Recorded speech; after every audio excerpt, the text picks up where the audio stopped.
Christine pensait bien d'en avoir fini avec le travail. À 62 ans, elle est à la retraite. Mais depuis 6 mois, cette ancienne secrétaire dans un hôpital a dû se retrouver un petit emploi. 2 fois par semaine, elle distribue des prospectus dans les boîtes aux lettres. Un job qui lui rapporte environ 150 € par mois. C'est une façon de rebondir pour moi. Ça a été aussi une façon de me dire, voilà, tu peux le faire. Tu ne vas pas rester à pleurer sur ton sort. Et puis je trouve le boulot pas du tout déplaisant, hein, franchement, pas du tout déplaisant. Si ce n'est les chiens, je ne supporte pas, ils n'arrêtent pas d'aboyer, c'est insupportable. Avant de courir les boîtes aux lettres, Christine a toujours vécu très confortablement. Aujourd'hui encore, elle habite cette villa de 200 mètres carrés avec piscine dans la grande banlieue d'Aix-en-Provence. Mais elle n'a plus les moyens de l'entretenir. Pour vivre, elle doit se contenter d'une petite retraite, 1 200 € par mois, car tout a changé dans sa vie depuis 1 an. Après 25 ans de mariage, son mari l'a quittée. Il était ingénieur et le couple menait une vie aisée et festive. Tout a basculé le jour où monsieur est parti avec une femme de 20 ans de moins qu'elle. Depuis, ces 2 grandes filles, Delphine, 38 ans, et Cécile, 40 ans, viennent régulièrement prendre le café avec leur mère. Les 2 jeunes femmes ressassent la séparation du couple et l'injustice dont, selon elles, leur mère est victime. Moi, je trouve dommage. Mais c'est très dommage. De claquer tout à fait, toute tout une à vie, fait. une famille, des absolument, enfants, toute une construction de 25 ans pour tout à un fait. coup de cœur ou pire, quoi. J'avais un projet de vie, c'était la famille au sens large. À force d'être trop dans mon projet de vie là, avec tout le monde, là, eh bien, j'ai oublié bien sûr mon couple, bien sûr. Je me suis beaucoup oubliée. Il y a une personne que cette rupture n'a pas surpris. C'est Léa, 10 ans, la petite fille de Christine. Elle l'accepte comme une fatalité. Moi, ça m'a pas fait trop de choc puisque ça criait beaucoup à la maison. Donc, du coup, des fois, ça fait des soulagements. Parce que des fois, faut les supporter. Hein. Donc toi, ça t'a pas fait de peine? Un peu, si, mais en même temps, un soulagement. Les filles de Christine sont toutes les 2 elles-mêmes divorcées. Pour elles, c'est le modèle de stabilité familiale qui s'est écroulé. Moi, par rapport à moi, personnellement, c'est ma propre image, quoi, par rapport à la séparation de ma mère et comment je vais évoluer moi aussi dans mon futur, quoi. Voilà. Et ça, c'est quelque chose qui est assez bouleversant, quoi, parce que c'est une espèce de miroir, quoi. Et puis ça nous renvoie effectivement à notre propre vie, à nos propres échecs, et se dire à 62 ans, on pense que ça y est, tout est calé, ça va bien se passer, et puis finalement non, c'est toute une remise en question, quoi, de notre vie à nous, même si demain on va rencontrer quelqu'un, on ne sait pas, finalement on ne finira pas notre vie forcément avec, et c'est ça surtout qui est déstabilisant, quoi, en fait. Une situation qui devient pourtant presque banale. Chaque année, 18 000 sexagénaires divorcent. Dans la plupart des cas, c'est madame qui a le plus à perdre, sur le plan amoureux, mais aussi sur le plan matériel. C'est ce que vit Christine. À cause de la séparation, la villa a été mise en vente. Et en attendant de trouver un acquéreur, elle qui a de petits revenus, doit faire des sacrifices. Je ne peux pas dire, voilà, j'ai plus d'aspirateur, je vais acheter un aspirateur. Non, il faut que j'y réfléchisse. J'ai plus de micro-ondes, eh ben, j'ai plus de micro-ondes. À l'ancienne, alors on balaye, on fait ça. Voilà, c'est pas grave. Mais avant, c'est un truc que je réfléchissais même pas, quoi. Ouais. Ces grands-mères qui se font plaquer et qui ont du mal à joindre les 2 bouts, c'est un séisme dans les familles. Souvent, ce sont les enfants, voire les petits-enfants, qui sont contraints de les prendre en charge. À quelques kilomètres de là, à Marseille, c'est l'expérience que vit une jeune femme dans une cité des quartiers Est. Au 10e étage de cette tour, vit Lucille, 29 ans. Vous enlevez juste votre foulard pour l'instant, on va passer aux soins du visage. Ensuite, vous irez dans le jacuzzi. Elle tient un institut de beauté dans son propre appartement. Elle y reçoit une dizaine de clients par jour. Si jamais j'appuie trop fort, vous me le dites, vous n'hésitez pas. D'accord, pas de souci. La jeune femme vit ici avec son petit ami Nicolas, 30 ans. Et depuis 6 mois, le couple a une colocataire inattendue, Marcel, 69 ans, la grand-mère de Lucille. Entre le salon de beauté et les pièces de vie, il ne reste plus beaucoup de place dans l'appartement. La grand-mère a posé ses valises chez sa petite-fille à l'improviste.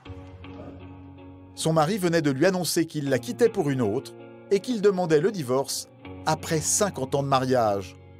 Toute sa vie, Marcel a vécu dans un petit village du Cantal. Elle y tenait une ferme auberge. Mais de tout cela, elle ne veut pas parler. Elle passe le plus clair de son temps dans cette chambre, avec les deux choses les plus précieuses qu'elle a amenées avec elle, son chien et son ordinateur. Ben moi, je me sens bien ici. Je me sens bien, mais j'ai toujours peur que ça l'embête. J'essaie d'être discrète quand je peux, quoi. Voilà, c'est ça. Puis je suis redevable d'elle. Elle fait tout pour moi, quoi. Si elle a peur de déranger, c'est que Marcel tourne en rond dans l'appartement. Elle ne sort que pour aller promener les chiens. Allez, venez les chiens. Mamie, les clés? Oui. Et elle ne va pas bien loin, juste en bas de l'immeuble. Allez, les toutous. Loin de son village auvergnat, avec seulement 600 € de retraite, elle n'a pour l'instant pas les moyens de se trouver un appartement à elle. Vous avez l'intention de rester combien de temps chez votre petite fille? Mais tant qu'elle me voudra. Tant qu'elle voudra que je reste, quoi. En fait, c'est pareil, elle a un copain et des fois, ça m'embête d'être avec elle parce qu'elle ne peut pas faire des fois ce qu'elle veut. Elle peut pas... Mais bon, tant qu'elle me dit rien, on verra bien. Non, c'est pas bon, ça. Mais après 6 mois de cohabitation, le choc des générations commence à se faire sentir.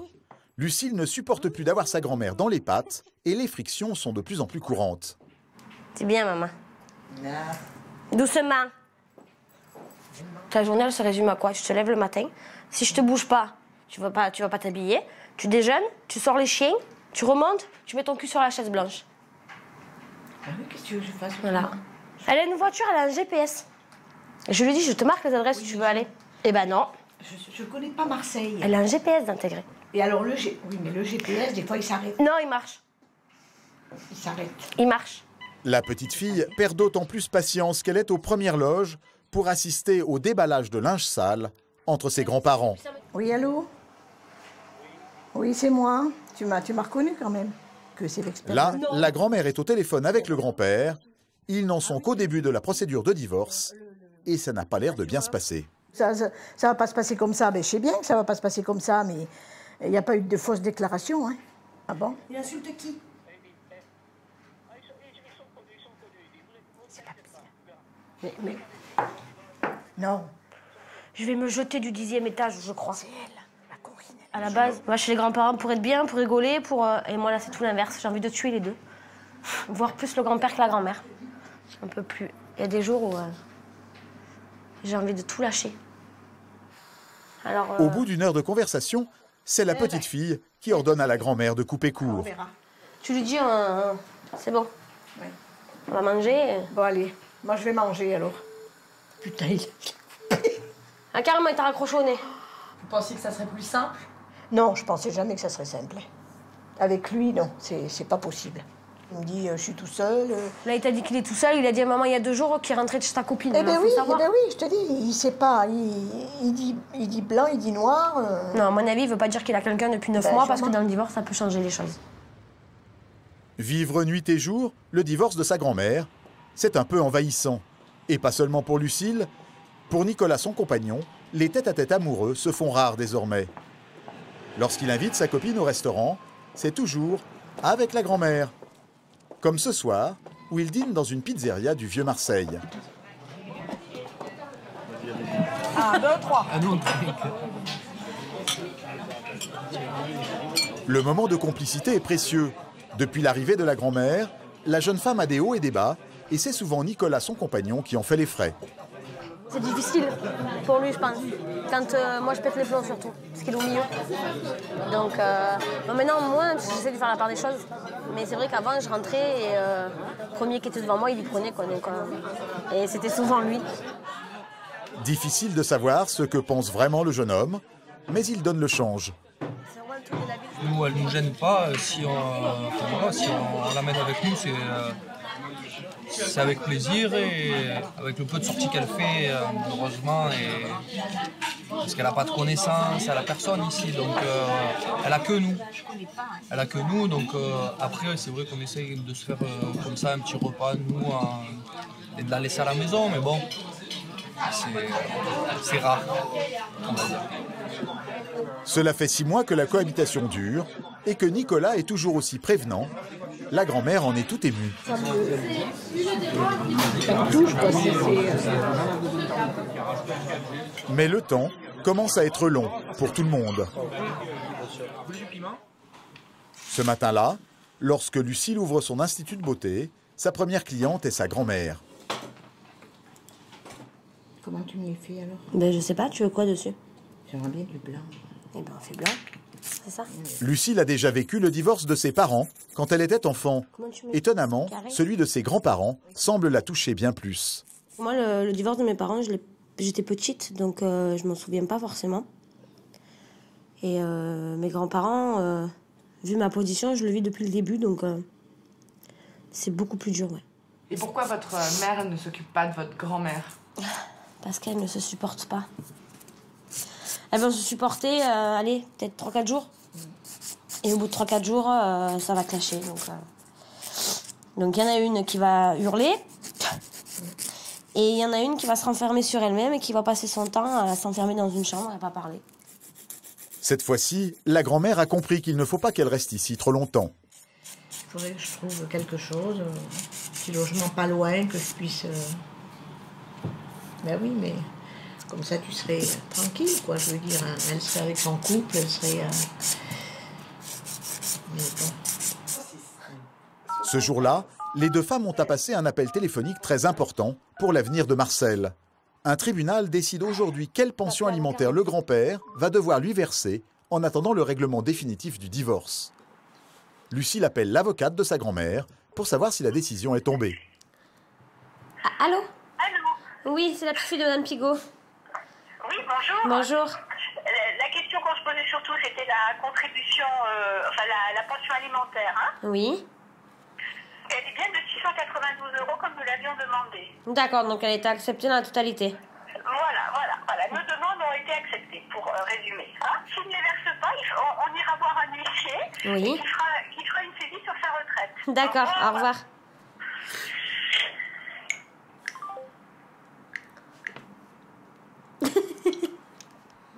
C'est une bonne nouvelle. Ben oui. Parce qu'à la base, on devait en avoir que la moitié, finalement, on l'a en totalité. Tu es contente? Cache ta joie. Tiens, pour une fois qu'il nous fait chier que c'est nous qui gagnons, ben, tu pourrais être contente quand même, non? Ben moi, je bois le champagne. Voilà. Qu'est-ce que vous pensez, Marcel? Ben oui, l'affaire. Bizarre, elle. Je pense que c'est bien, mais bon. Maintenant qu'elle va toucher un peu d'argent, la grand-mère va pouvoir songer à prendre son indépendance. Mais elle a du mal à se réjouir. Cette pension alimentaire marque aussi officiellement sa séparation d'avec son mari. Un mois plus tard, à Marseille, Lucille et Nicolas ont retrouvé un peu d'intimité.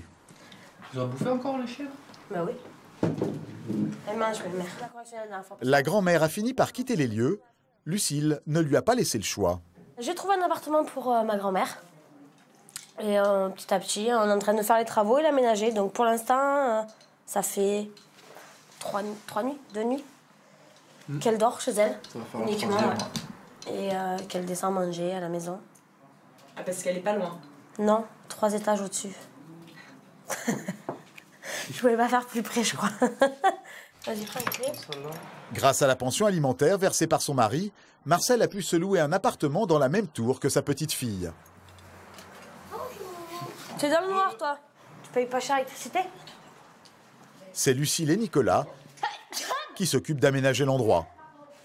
Je vais te monter ta table de chevet, ça sera fait. Avant que tu partes, si tu veux ranger. Hein? Oui.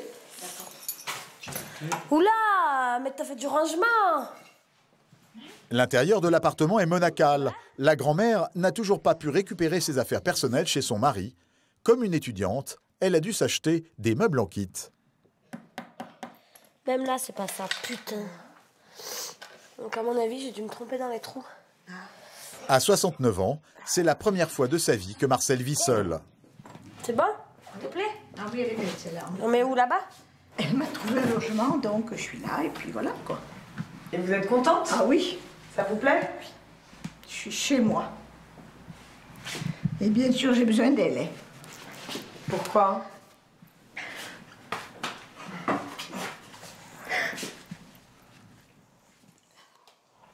Marcel pose les premières pierres de sa nouvelle vie. Une vie pour le moment dépendante de sa petite fille, mais qui semble lui convenir. Près d'Aix-en-Provence, ce n'est pas le cas de Christine. Elle a bien l'intention de profiter de cette rupture pour s'ouvrir des horizons différents, loin de ce qu'elle a vécu. Je me dis, il y a plein d'avantages finalement. Voilà, ouais, il y a plein d'avantages. Je vis à mon rythme, je dors quand je veux, je n'ai pas obligé de faire à manger si j'ai pas envie. Il n'y a pas besoin d'avoir la cocotte minute qui fait tchit tchit tchit tchit. C'est le fantasme de mon mari, ça je rigole, mais c'est bon. C'est le dimanche, la cocotte minute qui fait tchit tchit tchit. Aujourd'hui, Christine suit une psychothérapie. Elle a repris le sport, des cours de gym 2 fois par semaine et des cours d'anglais. Elle surprend jusqu'à ses 2 filles. On voit qu'elle s'en sort quand même, qu'elle se bat et qu'elle ne s'est pas laissée aller du tout, donc c'est rassurant quoi. Ça nous a rassurés, oui. Moi, je suis très fière d'elle, en fait. Voilà, je suis fière de ce qu'elle fait, du fait qu'elle se bouge, quoi. Ouais, voilà. Voilà, et du coup, ça me booste aussi par rapport à ma propre vie, quoi. Je me dis que voilà, c'est une femme courage, quoi. Il y a eu tellement de... Mais le plus difficile pour une femme quand on se retrouve seule, passé 60 ans, c'est de retrouver un partenaire. Les femmes sexagénaires seraient 2 fois plus nombreuses que les hommes à n'avoir pas de compagnon. Sur les conseils de ses filles, Christine s'est inscrite il y a 6 mois sur des sites de rencontres. Sur son profil, elle a mis une photo d'elle devant sa piscine. Elle précise qu'elle aime le cinéma, la musique, les sorties. Mais à 62 ans, ce n'est pas évident. Les hommes font les difficiles. Guy de Castres. Je regarde, n'est-ce pas, ses caractéristiques. Les hommes de 60 ans, ils vous marquent bien. Hein. Ce qu'ils recherchent, c'est des femmes de 45 à 50 ans. Hein. C'est pas compliqué. Hein. J'ai tout à fait conscience que j'ai 62 ans, que je ne suis pas aussi ferme que ce que j'étais avant, que j'ai 10 kilos en trop, qu'il faudrait que je me fasse refaire, et je vais le faire d'ailleurs, des petits trucs là. Et voilà, je l'ai dit, j'y vais tous les jours. Hein. Je regarde mes messages tous les jours. Et j'ai fait aussi la démarche de prendre le téléphone et d'appeler la personne. Pour moi, c'était terrible ça. Hein. Et c'est toujours terrible d'ailleurs. Hein. Je ne sais pas si j'arriverai un jour à le faire de façon naturelle. Depuis 6 mois, grâce à Internet, Christine a rencontré 3 hommes. Mais la grand-mère attend encore le coup de cœur.